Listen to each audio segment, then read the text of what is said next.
Confusion లేదు. ఇప్పుడు మీరు ఎంపీకి ఎన్నికై ఢిల్లీలో కూర్చొని మీ నియోజకవర్గానికి ప్రత్యేకంగా ఏం సాధిస్తారు? మా నియోజకవర్గం విద్యా వైద్య రంగంలో డెవలప్మెంట్ చాలా అవసరం ఉంది.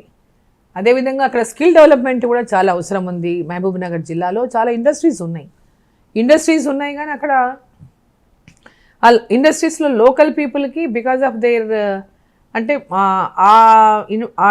ఆ ఇండస్ట్రీస్లోకి టెక్నికల్గా వీళ్ళు ఫిట్ గారు కాబట్టి బయట నుంచి తెచ్చుకుంటున్నారు. సో ఆ టెక్నికల్గా ఎడ్యుకేషన్ ఏదైతే అవసరం ఉందో లోకలైజ్డ్గా డెవలప్ చేయాలి. మేము డెవలప్ చేస్తానంటారు.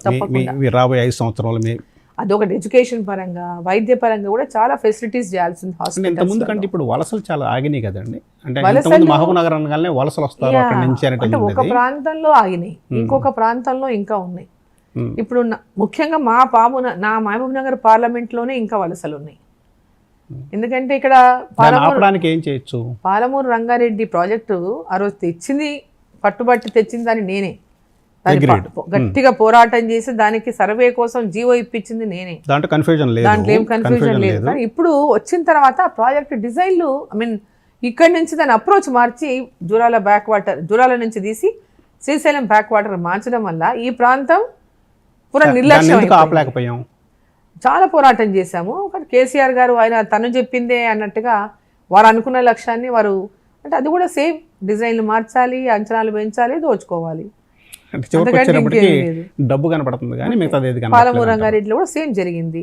సో ఈ ప్రాంతానికి ఇప్పుడు కూడా జూరాల నుంచి వాటర్ తీసుకోవడం వల్లనే ఈ ప్రాంతం సస్యశ్యామలం అవుతుంది. ఇప్పుడు జూరాల నుంచి అక్కడ శ్రీశైలం బ్యాక్ వాటర్ నుంచి మళ్ళీ పైకి ఎత్తైన ప్రాంతానికంతా రావాలంటే కూడా ఇదంతా కూడా చాలా అంటే పాసిబుల్ అయినటువంటి పరిస్థితులు లేవు. ఇప్పుడు నీటి టైల్ ఎండ్ అయిపోతుంది. మీకు చాలా అవగాహన ఉంది నీటి సమస్యల మీద. ఆ నీటి సమస్యను మీరు ఈ 5 సంవత్సరాలు అధిగమిస్తారా? తప్పకుండా. ఇప్పుడు ఈ ప్రాజెక్ట్ ఇప్పుడు ఈ ఏరియాని కూడా సస్యశ్యామలం చేయడానికి ఎలా చేయాలి ముందు ఈ రాష్ట్ర ప్రభుత్వం కూడా దాని విషయాన్ని ఆలోచించాలి. పాలమూరు రంగారెడ్డి నుంచి మరి ఇక్కడ నుంచి మనం టైల్ ఎండ్ అవుతాము, అది ఎంతవరకు సక్సెస్ఫుల్ అవుతాము, దాన్ని ఏ విధంగా ముందుకు తీసుకుపోవాలి, ఈ ప్రాంతాన్ని ఏ విధంగా సస్యశ్యామలం చేయాలి. ఇప్పుడు రేవంత్ రెడ్డి గారు మొన్న ఒక ప్రాజెక్ట్ శాంక్షన్ చేశారు, కొడంగల్ నారాయణపేట లిఫ్ట్ అని.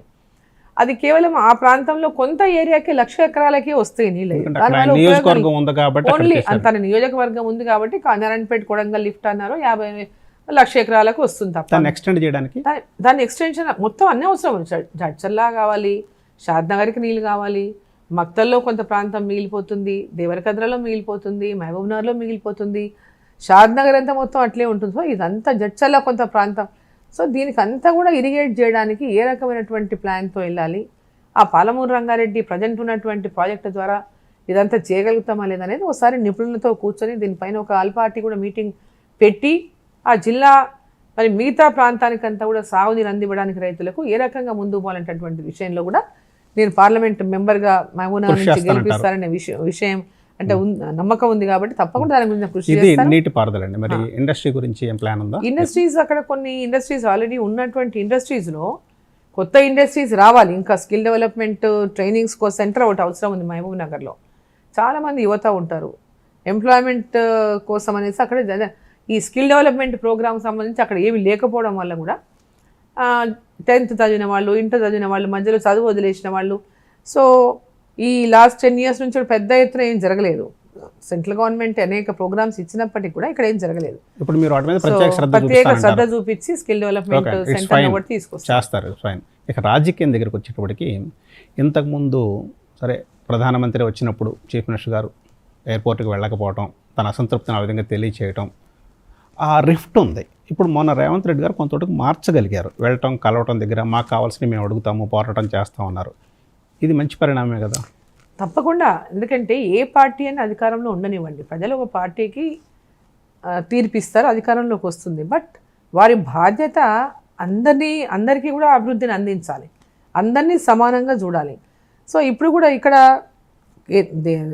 కాంగ్రెస్ పార్టీ అధికారంలోకి వచ్చిన దేశంలో ఉన్నటువంటి అన్ని రాష్ట్రాలను ప్రధానమంత్రి సమానంగా చూస్తూ అభివృద్ధికి ప్రోత్సహిస్తున్నారు.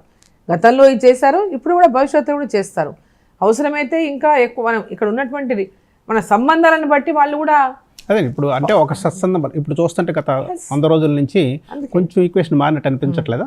అందుకని ఇప్పుడు ఏదైనా కానీ మన రిలేషన్ బట్టి అవతల వాళ్ళ అవతల ఇది response న్యాచురల్లీ ఎక్కడైనా ఏ విషయం నాట్ ఓన్లీ ఈ పొలిటికల్ గా ఈ విషయం మామూలుగా human relation common man human relation లో కూడా అదే ఉంటుంది అదే కదా. ఉంటుంది. అది సో కాబట్టి మనం ఒక మంచి వాతావరణాన్ని రాష్ట్ర అభివృద్ధి కోసం, ఇది ఎలక్షన్స్ అనేటివి ఓన్లీ అప్ టు ఎలక్షన్స్, తర్వాత ఓన్లీ మనం we have to serve people అది ఎంతమందికి తెలుసండి? అది ఇప్పుడు మైండ్ మీరు సెట్ తో మీరు వెళ్ళాల్సినటువంటి అవసరం. చెప్పినటువంటి లాజిక్ ఎలక్షన్ వరకు కొట్లాడదాం, ఎలక్షన్ తర్వాత మనందరం ప్రజల కోసమే అనేటటువంటి లాజిక్ ఎంతమంది పొలిటీషియన్స్ తెలుసు? చాలా తక్కువ మంది. అంటే అది ఉండిందండి, ఈ కేసీఆర్ గారు వచ్చిన తర్వాతనే అది పూర్తిగా దానికి విలువ లేకుండా పోయింది. ఓన్లీ వాళ్ళ పార్టీ వాళ్ళు ఉంటేనే డెవలప్ చేయాలి, వాళ్ళ పార్టీ వాళ్ళు అక్కడ వాళ్ళకే పని చేయాలి, ఒక పోలీస్ స్టేషన్లో వేరే పార్టీ వాడు రాకూడదు, వేరే పార్టీ వాడు వస్తే వానికి సపోర్ట్ చేయకూడదు, వాడికి న్యాయం ఉన్నా సరే వానికి శిక్షించాలి.